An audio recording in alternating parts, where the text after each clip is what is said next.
السلام علیکم ورحمۃ اللہ وبرکاتہ۔ میں اپنے تمام ہی ناظرین سے اور آئے ہوئے مہمانوں سے معجبانہ درخواست کرتا ہوں کہ آپ جلسہ گاہ میں تشریف فرمائیں۔ ہم دنیا کے لیے اتنا وقت نکالتے ہیں لیکن خدا کی اور دین کی مجلس ہے، اس کے لیے ہمارے پاس وقت نہیں ہے، بڑے افسوس کی بات ہے۔ آپ تمام جو باہر میں ادھر میں کھڑے ہیں وہ جلسہ گاہ میں تشریف فرمائیں اور بغیر کھانا کھائے کوئی نہیں جائے۔ تمام کے لیے کھانے کا، طعام کا، عشائیے کا انتظام کیا ہے، آپ تمام تشریف فرمائیں۔ تھوڑی زحمت اور برداشت کر لیں، اللہ کے لیے اللہ آپ کو اس کا اجر دے گا انشاءاللہ۔ حامدا ونصلي ونسلم اما بعد فاعوذ بالله من الشيطان الرجيم بسم الله الرحمن الرحيم قل سيروا في الارض فانظروا كيف كان عاقبة المكذبين وقال النبي صلى الله عليه وسلم خيركم من تعلم القرآن وعلمه او كما قال عليه الصلاة والسلام وقال النبي صلى الله عليه وسلم من سلك طريقا يلتمس فيه علما سهل الله له طريقا الى الجنة صدق الله العظيم۔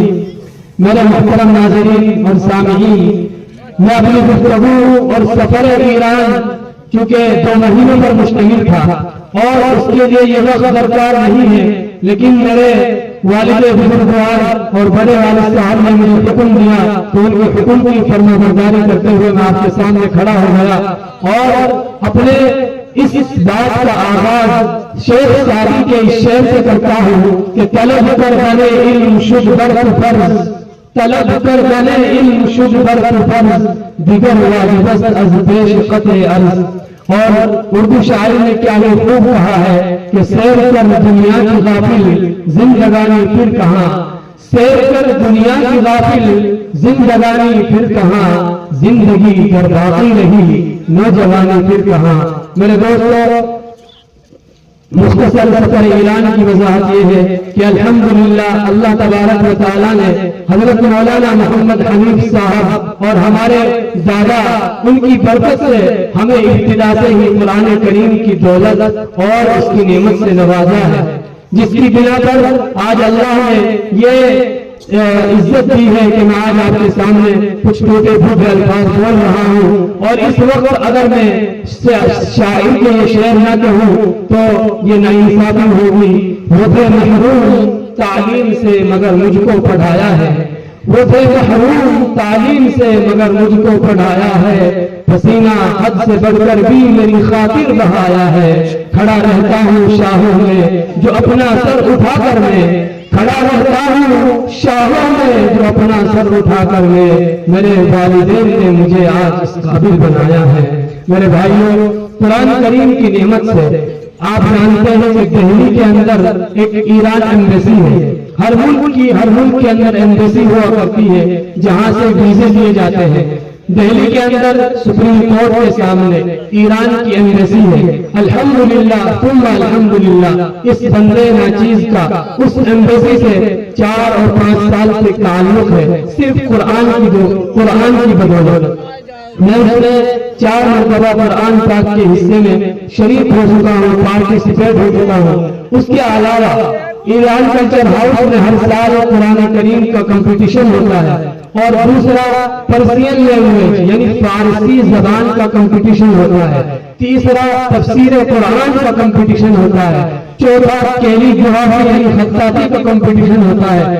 میں آج بہت ہی فخر کے ساتھ اور اللہ کے شکر کو ادا کرتے ہوئے کہتا ہوں الحمدللہ میں نے 4 مضامین کے اندر حصہ لیا اور 4 مرتبہ قرآن کریم کے کمپٹیشن میں حصہ لیا، لیکن 1 مرتبہ بھی پوزیشن نہیں مل پائی، اس لیے کہ کسی نے کیا خوب رہا ہے کہ مسلسل یہ زندگی امتحان ہے، یہاں پر بار بار گرنے کے بعد انسان کامیاب ہوتا ہے۔ اگر کوئی یہ چاہتا ہے کہ پہلی مرتبہ وہ کامیابی کی سیڑھی پر پہنچ جائے تو یہ اس کی بے وقوفی کی علامت ہے، لیکن مسلسل جڑے رہنے سے یہ فائدہ ہوا کہ سال گزشتہ پچھلے سال ایک آل انڈیا لیول پر فارسی زبان کا ایک کمپٹیشن تھا، اس میں مجھے حصہ لینے کا موقع ملا اور الحمدللہ حصہ لیا اور اس میں دوسری پوزیشن 2nd پوزیشن حاصل کی، جس کی بنا پر الحمدللہ اللہ تعالیٰ نے سفر ایران کے اسباب مہیا فرمائے۔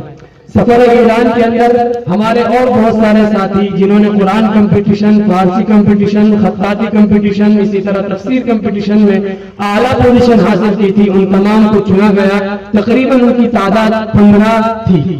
ان تمام کو اسکالرشپ دی گئی جو ایران کی راجدھانی تہران کی سب سے بڑی یونیورسٹی ہے، اس کی 2 مہینے کے لیے ہمیں اسکالرشپ دی گئی، جس کا تقریباً ایک طالب علم پر ہندوستانی قیمت کے اعتبار سے 4.5 لاکھ روپے ایک طالب علم پر ایران سرکار نے خرچ کیے۔ یہاں سے جانے سے لے کر ٹکٹ، ویزا اور وہاں سے آنے تک 2 مہینے کا جو خرچہ الحمدللہ وہ اس نے برداشت کیے۔ تو یہ اتنی بڑی دولت صرف قرآن کی مدد سے حاصل ہوئی۔ بس مختصر یہ ہے کہ یہ سفر ہمارا علمی سفر تھا جس کا نام تھا علمی دورہ۔ اس کے اندر 2 مہینے میں 5 دن ہماری کلاسیں ہوتی تھی اور 2 دن سیر و سیاحت کے لیے ہوتے تھے۔ اس لیے کہ آپ نے سنا ہوگا، پڑھا ہوگا کہ شیخ سعدی علیہ الرحمہ جو فارسی زبان کے بادشاہ تھے، انہوں نے اپنی زندگی کو مختصر مراحل میں طے کیا تھا۔ انہوں نے ایک زندگی علم حاصل کرنے میں گزاری، لیکن ایک زمانہ انہوں نے گزارا سیر و سیاحت میں۔ اسی لیے جب وہ سیر و سیاحت کر کے واپس لوٹے تو انہوں نے گلستہ لکھی،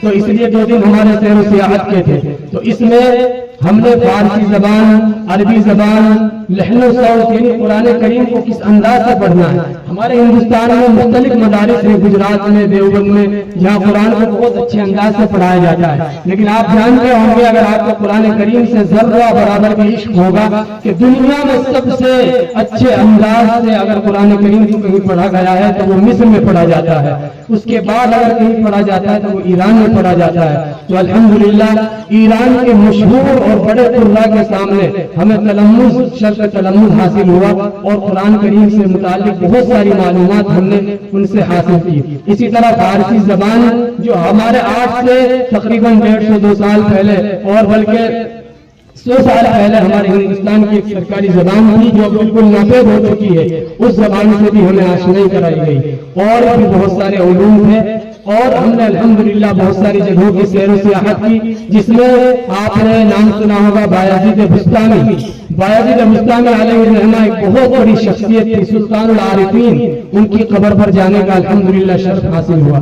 اسی طرح امام مسلم قرآن کریم کے بعد سب سے اصح الکتب میں جو جس کا شمار ہوتا ہے بخاری ہے، اور تیسرے نمبر پر مسلم شریف۔ اس کے جو رائٹر ہیں، مصنف ہیں، لکھنے والے، امام مسلم علیہ الرحمہ کے مزار پر بھی جانے کا شرف حاصل ہوا۔ اسی طرح ایران میں ایک جگہ ہے قزوین، بہت مشہور اور تاریخی جگہ ہے، وہاں پر بھی اصح الکتب سیاہ ستہ میں سے سنن ابن ماجہ کے مصنف کی وہاں پیدائش اور خبر ہے، وہاں پر بھی جانے کا شرف حاصل ہوا۔ اسی طرح ایک تفسیر ہے، تفسیر کبیر کے نام سے فخر الدین رازی علیہ الرحمہ کی اتنی بڑی تفسیر ہے کہ اس کو 32 جلدوں میں لکھا گیا ہے، اور اس تفسیر کا دنیا میں بول والا ہے۔ الحمدللہ ان کے مزار پر بھی جانے کا شرف حاصل ہوا۔ تو اور بہت ساری جگہ گئے، لیکن یہ موٹی موٹی چیزیں تھیں۔ یہ سب ہمارے سفر کا خلاصہ ہے کہ 2 مہینے کے اندر الحمدللہ ہم نے بہت ساری چیزیں بھی سیکھی اپنے آئندہ مستقبل کے لیے، اور بہت سارے تجربات ہمیں حاصل ہوئے، اور بزرگ اور اکابر کی بہت ساری جگہوں کا بھی دیدار کیا۔ بس اس سفر کے ذریعے سب سے اچھا اور مین سبق ہمیں جو حاصل ہوا وہ یہ ہوا کہ ہماری مثال ہم نے وہاں جا کر یہ محسوس کیا ایسی ہے جیسے کہ سمندر کے سامنے قطرہ، کہ ہمیں کچھ بھی نہیں آتا، اور آئندہ زندگی میں کیا سیکھنا ہے، کس قدر اپنے کو ایک روشن بنانا ہے، اور مستقبل دنیا کے لیے ایک آئیڈیل اور نمونہ پیش کرنا ہے۔ بس یہ سیکھ کر آئے ہیں۔ آپ سب دعا کریں کہ اللہ پاک ہمارے سفر کو قبول فرمائے، والدین، اساتذہ اور آپ سب کی دعا، اور ہمارے حضرت مولانا محمد حنیف صاحب کی دعا اور ان کی محنتوں سے، محبتوں سے یہ سب جو ہے ملا ہے۔ اللہ پاک اس سفر کو قبول فرمائے اور آپ کی آمد کو بھی قبول فرمائے۔